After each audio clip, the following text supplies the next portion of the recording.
একদিকে চ্যাংড়াবান্ধা থেকে পরিবর্তনের ডাক দিচ্ছেন শুভেন্দু অধিকারী, অন্যদিকে সুকান্ত মজুমদারও পরিবর্তনের ডাক দিলেন। মানুষ এবার প্রকৃত পরিবর্তন করবেন, হুঙ্কার কেন্দ্রীয় শিক্ষা প্রতিমন্ত্রী।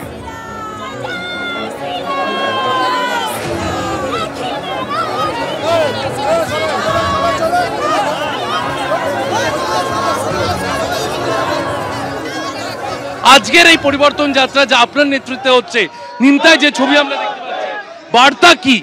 বার্তা বাংলার মানুষ দিচ্ছে, বাংলার জনগণ দিচ্ছে। দুপারে দাঁড়িয়ে মানুষ যেভাবে অভিবাদন জানাচ্ছে, যেভাবে আমাদের নমস্কার নিচ্ছে, যেভাবে আমাদের অভিবাদন নিচ্ছে, আশীর্বাদ করছে, আমরা 100% আশাবাদী মানুষ এবার পরিবর্তন করবে এবং সেই পরিবর্তন প্রকৃত পরিবর্তন হবে। যে পরিবর্তন বাংলার মানুষের জীবনে পরিবর্তন আনবে। শুধু তৃণমূলের নেতা নেত্রীদের জীবনে যে পরিবর্তন এসেছে সেই পরিবর্তন নয়, বাংলার মানুষের জীবনে পরিবর্তন। একদিকে পদযাত্রা, এরপর পথসভা, এসআইআর আবহ, বিভিন্ন অভিযোগ উঠে আসছে নানান দিক থেকে। আপনারা সার্বিকভাবে পথসভায় মূল কি কি বিষয় আপনি সামনে রাখছেন?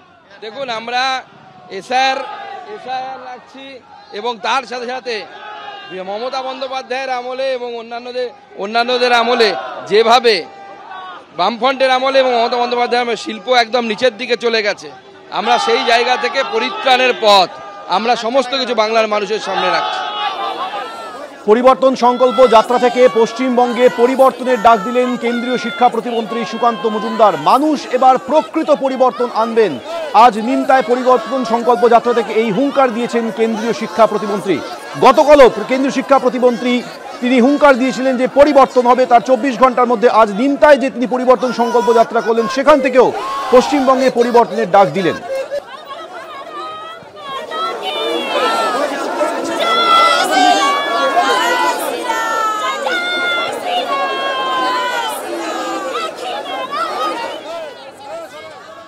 এই পরিবর্তন সংকল্প যাত্রা রাজ্য জুড়ে বিভিন্ন জায়গায় বিজেপির শীর্ষ নেতৃত্বের তত্ত্বাবধানে চলছে।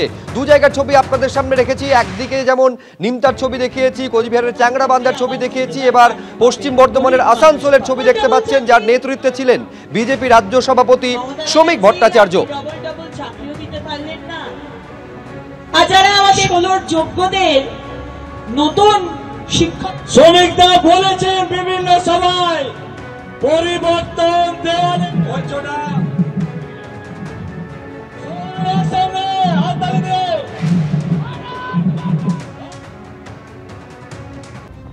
এসআইআর এর আবহে যখন একের পর এক গুরুত্বপূর্ণ বৈঠক করে চলেছে নির্বাচন কমিশন, তখন সিইও দফতরের বাইরে ফের বিক্ষোভে সামিল হলো তৃণমূলপন্থী বিএলও অধিকার রক্ষা কমিটি।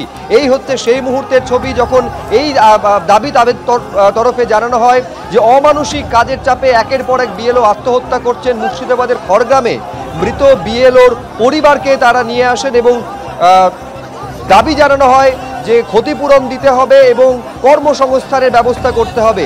আর তারপরই সিইওর গাড়ির সামনে শুয়ে পর্যন্ত প্রতিবাদ দেখান তারা। 5 দিনের ব্যবধানে পরপর একই ভূমিকায় দেখা গেল তৃণমূলপন্থী বিএলওদের এই সংগঠনকে। 24 তারিখ ঠিক যেভাবে 30 ঘন্টা তারা অবস্থান বিক্ষোভ চালিয়ে গেছিলেন সিইও দফতরে, আজও সেই একই ছবি। যে মুহূর্তে সিইওর গাড়ি আসছে, গাড়ির সামনে শুয়ে পড়ে পর্যন্ত বিক্ষোভ দেখায় তৃণমূলপন্থী সংগঠনের এই সদস্যরা।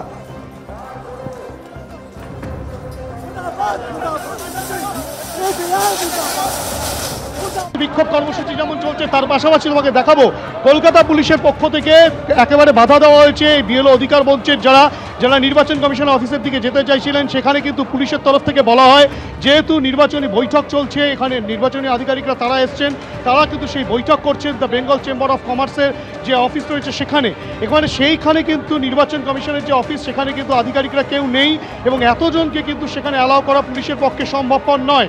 সেই কারণে তোমাকে দেখাবো একবার ছবিটা। পুলিশ আধিকারিকরা তারা কিন্তু রয়েছেন। কলকাতা পুলিশের পক্ষ থেকে বলা হয় যে পরিবারের সদস্যদের সঙ্গে কথাবার্তা বলানো হবে, তার আগে কিন্তু তারা নিজেরা আগে নিশ্চিত হবেন এবং সেখান থেকে অনুমতি মেলার পর অবশেষে কিন্তু তাদেরকে সেখানে প্রবেশ করতে দেওয়া হবে।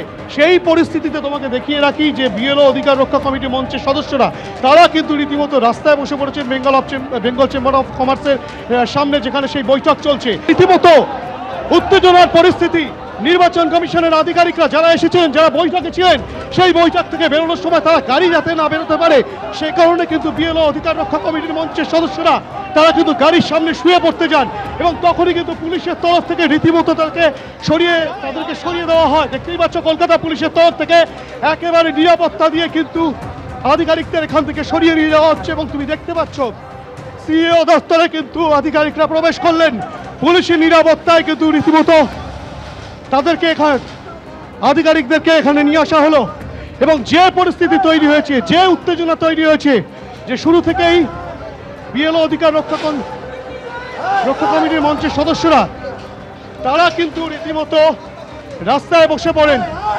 এবং তোমাকে বলে রাখি যে এই অধিকার রক্ষা মঞ্চের কমিটির সদস্যরা তারা কিন্তু বেশ কয়েকদিন ধরে সিইও দপ্তরের সামনে মঞ্চ করে অবস্থান করছিলেন, বিক্ষোভ দেখাচ্ছিলেন, কিন্তু আজ খড়গ্রামের, মুর্শিদাবাদের খড়গ্রামের তুমি দেখতে পাচ্ছ শুয়ে পড়েছেন রাস্তায়।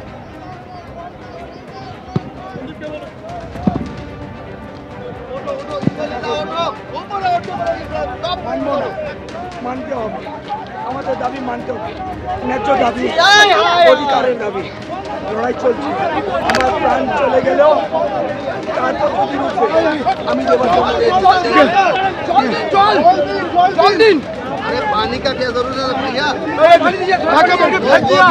বুঝতেই পারছো রাস্তায় এইভাবে শুয়ে পড়ে বিক্ষোভ কর্মসূচি তুমি দেখতেই পাচ্ছ। একাধিক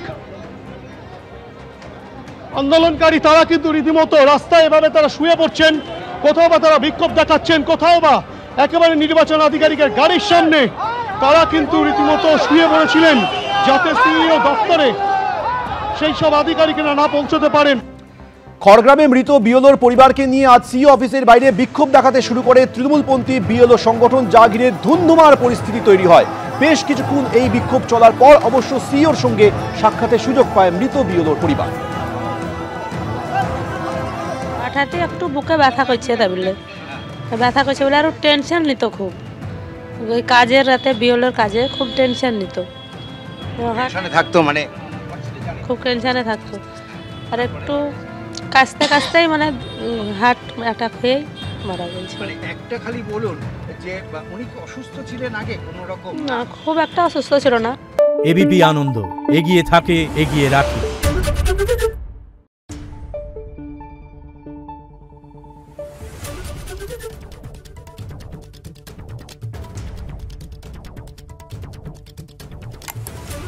Thank you.